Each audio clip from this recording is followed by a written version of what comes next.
ಯೇಸು ಕ್ರಿಸ್ತನ ಮಧುರವಾದ ನಾಮದಲ್ಲಿ ನಿಮ್ಮೆಲ್ಲರಿಗೂ ಸ್ತೋತ್ರ. ನನ್ನ ಪ್ರಿಯರೇ, ಎಲ್ಲರೂ ಚೆನ್ನಾಗಿದ್ದೀರಾ? ಇವತ್ತು ಯೇಸುವೊಂದಿಗೆ ಕಾರ್ಯಕ್ರಮದಲ್ಲಿ ವಾಕ್ಯವನ್ನು ಧ್ಯಾನ ಮಾಡಿ ದೇವರ ಆಶೀರ್ವಾದವನ್ನು ಪಡೆದುಕೊಳ್ಳೋಣ. ಬನ್ನಿರಿ. ಧರ್ಮೋಪದೇಶ ಕಾಂಡ 31ನೇ ಅಧ್ಯಾಯ 8ನೇ ವಚನ. ಯೆಹೋವನು ತಾನೇ ನಿನ್ನ ಮುಂದುಗಡೆ ಹೋಗುವನು, ಆತನೇ ನಿನ್ನ ಸಂಗಡ ಇರುವನು, ನಿನ್ನನ್ನು ಅಪಜಯಕ್ಕೆ ಗುರಿ ಮಾಡಿಸುವುದೇ ಇಲ್ಲ, ಕೈ ಬಿಡುವುದೇ ಇಲ್ಲ, ಅಂಜಬೇಡ, ಧೈರ್ಯದಿಂದಿರು ಎಂದು ಹೇಳಿದನು. ಹಲ್ಲೆಲೂಯಾ. ನನ್ನ ಪ್ರಿಯರೇ, ಇವತ್ತು ಈ ದಿನವೂ ನಿಮಗೆ ಆಶೀರ್ವಾದವಾಗಿ ಇರೋದಕ್ಕೆ ದೇವರು ಹೇಳ್ತಾರೆ, ಯೆಹೋವನು ತಾನೇ ನಿನ್ನ ಮುಂದುಗಡೆ ಹೋಗುತ್ತಾರೆ. ನೀವು ಯಾವ ವಿಷಯನ ಕುರಿತು ಇವತ್ತು ಪ್ಲ್ಯಾನ್ ಮಾಡ್ತಾ ಇದ್ದೀರಾ? ಯಾವ ಕೆಲಸಕ್ಕಾಗಿ, ಯಾವ ವ್ಯಾಪಾರಕ್ಕಾಗಿ, ಯಾವ ಉದ್ದೇಶಕ್ಕಾಗಿ, ಮನೆ ಕಟ್ಟುವುದಕ್ಕಾಗಿ, ಮಕ್ಕಳ ಮದುವೆಕ್ಕಾಗಿ, ಯಾವ ಕಾರ್ಯವಾಗಿ ಹೋಗ್ತಾ ಇದ್ದೀರಾ? ಆ ವಿಷಯದಲ್ಲಿ ಯೇಸಪ್ಪ ನಿಮ್ಮ ಮುಂದುಗಡೆ ಹೋಗ್ತಾರೆ. ನಿಮ್ಮ ಮುಂದುಗಡೆ ಹೋಗಿ ಎಲ್ಲ ಕಾರ್ಯಗಳನ್ನು ಕೈಗೂಡಿಸುವರು ನನ್ನ ಪ್ರಿಯರೇ. ಆದ್ದರಿಂದ ದೇವರು ನಿಮಗೆ ಹೇಳ್ತಾರೆ, ಯಾವ ವಿಷಯವನ್ನು ಇವತ್ತು ನೀವು ಪ್ಲ್ಯಾನ್ ಮಾಡಿಕೊಂಡು ಹೋಗ್ತಾ ಇದ್ದೀರೋ ಆ ವಿಷಯದಲ್ಲಿ ನಾನು ನಿಮ್ಮ ಮುಂದೆ ಹೋಗ್ತೇನೆ. ಹಲ್ಲೆಲೂಯಾ. ನನ್ನ ಪ್ರಿಯರೇ, ಯಾರಾದರೂ ಹೇಳಕ್ಕೆ ಸಾಧ್ಯನಾ? ಬರ್ತೀನಿ ಅಂತ ಹೇಳ್ತಾರೆ, ಆಮೇಲೆ ಬಾಮ ಹೋಗೋಣ, ಇವತ್ತು ಹೋಗ್ಬೇಕಂದ್ರೆ ಅಯ್ಯೋ ಇವತ್ತಾ ನಾನು ಮರ್ತುಬಿಟ್ಟೆ, ಸಾರಿ, ಇನ್ನೊಂದು ದಿನ ನೋಡೋಣ, ನಾನು ನೆನೆಸ್ಕೊಳ್ತೀನಿ, ನೀವು ಹೋಗಿ ಬನ್ನಿ ಅಂತ ಹೇಳಿಬಿಡ್ತಾರೆ. ಆದರೆ ಏಸಪ್ಪ ಹಂಗಿಲ್ಲ. ನಿಮಗೆ ವಾಗ್ದಾನ ಕೊಡ್ತಾರೆ, ನಿಮಗೆ ಪ್ರಾಮಿಸ್ ಮಾಡ್ತಾ ಇದ್ದಾರೆ. ನೀವು ಯಾವ ವಿಷಯಕ್ಕಾಗಿ ಹೋಗ್ತಾ ಇದ್ದೀರಾ, ಯಾವ ಕಾರ್ಯಕ್ಕಾಗಿ ಹೋಗ್ತಾ ಇದ್ದೀರಾ, ಅದರಲ್ಲಿ ನಾನು ನಿಮ್ಮ ಮುಂದೆ ಹೋಗ್ತೇನೆ. ನಾನು ನಿಮ್ಮ ಮುಂದೆ ಹೋಗಿ ಎಲ್ಲ ಕಾರ್ಯಗಳನ್ನು ಕೈಗೂಡಿಸ್ತೇನೆ. ಆದುದರಿಂದ ನಾನೇ ಹೋಗುವೆನು, ಆತನು ನಿನ್ನ ಸಂಗಡ ಇರುವನು, ನಿನ್ನನ್ನು ಅಪಜಯಕ್ಕೆ ಗುರಿ ಮಾಡಿಸುವುದೇ ಇಲ್ಲ. ಯಾವ ವಿಷಯಕ್ಕೆ ಹೋಗ್ತೀರೋ ಆ ವಿಷಯದಲ್ಲಿ ನೀವು ತಿರುಗಿ ಬರುವಾಗ ಜಯಶಾಲಿಗಳಾಗಿಯೇ ಬರ್ತೀರಾ ನನ್ನ ಪ್ರಿಯರೇ. ಹಲ್ಲೆಲೂಯಾ. ನೀವು ಜಯಶಾಲಿಗಳಾಗಿಯೇ ಬರ್ತೀರಾ ನನ್ನ ಪ್ರಿಯರೇ. ಒಂದು ಹುಡುಗ ಇದ್ದಂತೆ, ಯಾವಾಗಲೂ ಅವನಿಗೆ ಒಳ್ಳೇದು ಮಾಡಬೇಕು ಅನ್ನೋದೇ ಆಸೆ ಅವನಿಗೆ. ಆಮೇಲೆ ಒಂದು ದಿನ ಅವನಿಗೆ ಅವರ ಕೆಲಸದ ಮೇಲೆ ಹೇಳ್ತಾ ಇದ್ದಾರಂತೆ, ಡೈಲಿ ಲೇಟು, ಅವನು ಡೈಲಿ ಲೇಟು. ಏನಕ್ಕಪ್ಪ ಲೇಟಾಗಿ ಬಂದೆ ಅಂದರೆ, ಸರ್ ಒಬ್ಬರನ್ನ ಹಾಸ್ಪಿಟ್ಲ್ ಕರ್ಕೊಂಡೋಗಿದ್ದೆ ಸರ್, ಒಬ್ಬರನ್ನ ಸ್ಕೂಲಲ್ಲಿ ಬಿಟ್ಟು ಬಂದೆ ಸರ್, ಒಬ್ಬರನ್ನ ರೋಡ್ ಕ್ರಾಸ್ ಮಾಡ್ತಾ ಇದ್ದೆ ಸರ್. ಆದರೆ ಅವ್ನು ಮನೆ ಬಿಡೋದು ಕರೆಕ್ಟ್ ಟೈಮಿಗೆ ಬಿಡ್ತಾನೆ. ದಾರಿಯಲ್ಲಿ ಯಾರಿಗೋ ಒಬ್ಬರು ಒಳ್ಳೇದು ಮಾಡೋದಕ್ಕೆ ಹೋಗಿ ಡ್ರಾಪ್ ಮಾಡ್ತಾನೆ, ಸಹಾಯ ಮಾಡ್ತಾನೆ, ರೋಡ್ ಕ್ರಾಸ್ ಮಾಡಿ ಬಿಡ್ತಾನೆ, ಹಾಸ್ಪಿಟ್ಲಲ್ಲಿ ಇಳಿಸ್ತಾನೆ, ಏನೋ ಒಂದು ಮಾಡಿ ಸ್ವಲ್ಪ ಒಂದು 5 ಮಿನಿಟ್ಸ್ ಆದರೂ ಲೇಟ್ ಆಗ್ತಾನೆ. ಅದಕ್ಕೊಂದು ದಿನ ಆದರೆ ಆಫೀಸಲ್ಲೆಲ್ಲ ಅವ್ನಿಗೆ ಒಳ್ಳೆ ಹೆಸರು. ಆವಾಗ ಅವ್ರ ತಾಯಿ ಹೇಳ್ತಾರಂತೆ, ಒಂದಿನ ಹೋಗೋವಾಗ ಫಸ್ಟು ನೀನು ಕೆಲಸ ನೋಡೋ, ಕೆಲಸಕ್ಕೆ ಕರೆಕ್ಟ್ ಟೈಮ್ಗೆ ಹೋಗೋ, ಕೆಲಸದ ಮೇಲೆ ಒಳ್ಳೆ ಹೆಸರು ತಗೊಳ್ಳೋ ಅಂತ.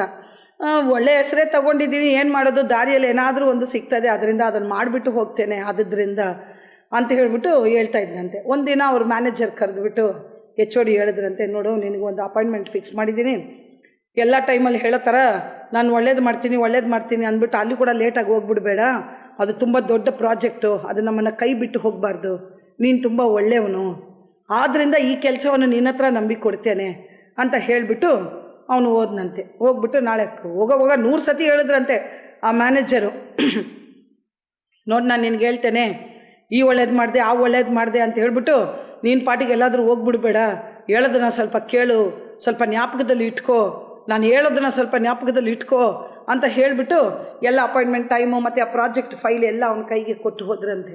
ಕೊಟ್ಟು ಹೋಗೋವಾಗ ಮಾರನೇ ದಿನ ಕರೆಕ್ಟಾಗಿ ಎದ್ದು ಪ್ರಾರ್ಥನೆ ಮಾಡಿಬಿಟ್ಟು ಹೋಗ್ತಾ ಇದ್ದಾನಂತೆ, ಏಸಪ್ಪ ನನ್ನ ಮುಂದೆ ನೀನು ಹೋಗು ಸ್ವಾಮಿ, ಏಸಪ್ಪ ನಾನು ಇದರಲ್ಲಿ ಜಯಶಾಲಿಯಾಗಿ ಬರಬೇಕಪ್ಪ ಅಂತ.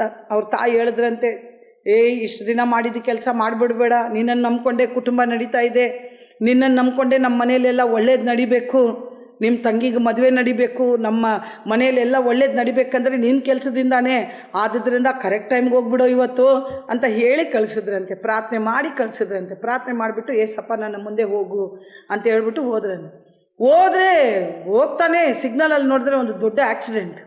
ಅಯ್ಯೋಯ್ಯೋ, ಈ ಆಕ್ಸಿಡೆಂಟಲ್ಲಿ ಹೆಂಗೆ ನೋಡ್ಕೊಂಡು ಇವನು ಹೋಗ್ತಾನ, ಇವನು ಆದರೂ ಮನಸ್ಸು ಹೇಳ್ತದೆ ಅಂತೆ, ಹೋಗ್ಬಿಡು, ನಿನಗಿವತ್ತು ಪ್ರಾಜೆಕ್ಟ್ ಕೊಟ್ಟಿದ್ದಾರೆ, ಬಟ್ ಅವನು ಒಳ್ಳೆ ಗುಣ ಅವನ್ನ ದಾಟಕ್ಕೆ ಬಿಟ್ಟಿಲ್ಲ ಅಂತೆ. ಅಯ್ಯೋಯ್ಯೋ, ಎಲ್ಲರೂ ಒಂದು ಆಕ್ಸಿಡೆಂಟ್ ಆಗೋಗಿದೆ, ಎಲ್ಲರೂ ಹಾಗೆ ಹೋಗ್ತಾನೆ ಇದ್ದಾರೆ ಕ್ರಾಸ್ ಮಾಡಿಕೊಂಡು.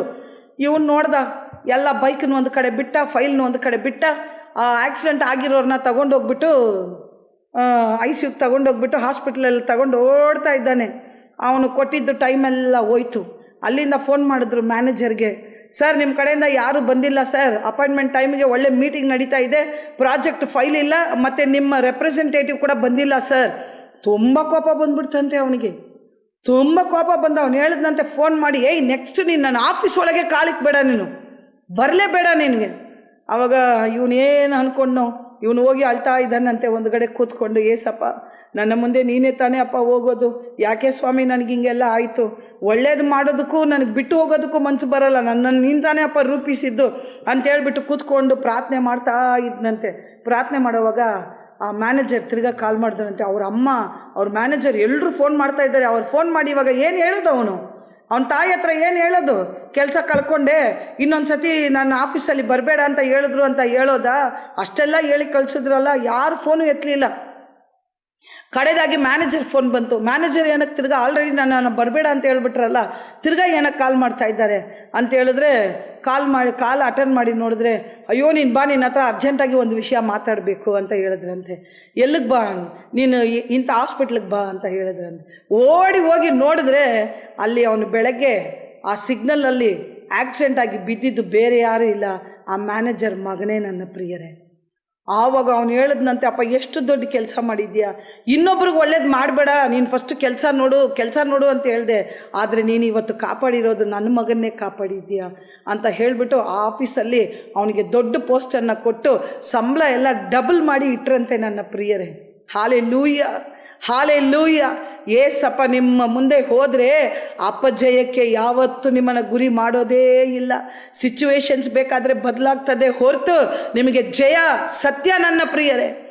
ಏಸಪ್ಪನ ನಂಬ್ಕೊಂಡು ಹೋಗೋರ ಮುಂದೆ ಏಸಪ್ಪ ಹೋಗ್ತಾರೆ ಅನ್ನೋದಕ್ಕೆ ಇದಕ್ಕಿಂತ ಒಂದು ಉದಾಹರಣೆ ಬೇಕಾ ನನ್ನ ಪ್ರಿಯರೇ? ಆದ್ದರಿಂದ ಆ ಹುಡುಗನಿಗೆ ಹೋಗಿ ಒಳ್ಳೇದು ಮಾಡಿದ್ದಂಥ ದೇವರು ಇವತ್ತು ನೀವು ಯಾವ ಕಾರ್ಯಕ್ಕೆ ಯಾವ ವಿಷಯಕ್ಕೆ ಹೋಗ್ತಾ ಇದ್ದೀರೋ ಏಸಪ್ಪ ಹೋಗ್ತಾ ಇದ್ದಾರೆ. ಸರ್ವಶಕ್ತನಾದ ದೇವರು, ನೀತಿ ಸ್ವರೂಪನು, ಪ್ರೀತಿ ಸ್ವರೂಪನು, ನೀತಿ ಉಳ್ಳ ತಂದೆ, ಕಾರ್ಯಗಳನ್ನು ಸಫಲ ಮಾಡುವಂಥ ತಂದೆ ನಿಮ್ಮ ಮುಂದೆ ಹೋಗ್ತಾರೆ ನನ್ನ ಪ್ರಿಯರೇ. ಭಯ ಪಡಬೇಡಿ. ಬನ್ನಿರಿ ಪ್ರಾರ್ಥನೆ ಮಾಡೋಣ. ನಮ್ಮನ್ನು ಬಹಳವಾಗಿ ಪ್ರೀತಿಸುವಂಥ ಪ್ರೀತಿ ಸ್ವರೂಪನಾದ ದೇವರೇ, ಈ ವೇಳೆಗಾಗಿ ಸ್ತೋತ್ರಪ್ಪ. ನಾನು ನಿನ್ನ ಸಂಗಡ ಇದ್ದೇನೆ, ನಿನ್ನ ಮುಂದೆ ಹೋಗ್ತೇನೆ, ಅಪಜಯಕ್ಕೆ ಗುರಿ ಮಾಡಿಸಿ ಕೊಡುವುದೇ ಇಲ್ಲ ಅಂತ ವಾಗ್ದಾನ ಮಾಡಿದ್ದೀರಪ್ಪ.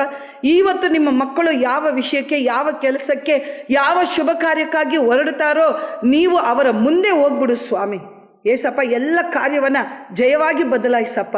ಅವರು ತಿರುಗಿ ಬರುವಾಗ ಏಸಪ್ಪನೇ ನನಗಿದನ್ನು ಮಾಡಿದ್ರು ಅನ್ನೋ ಒಂದು ಜಯವನ್ನು, ಸಂತೋಷವನ್ನು ಕೊಡು ಸ್ವಾಮಿ.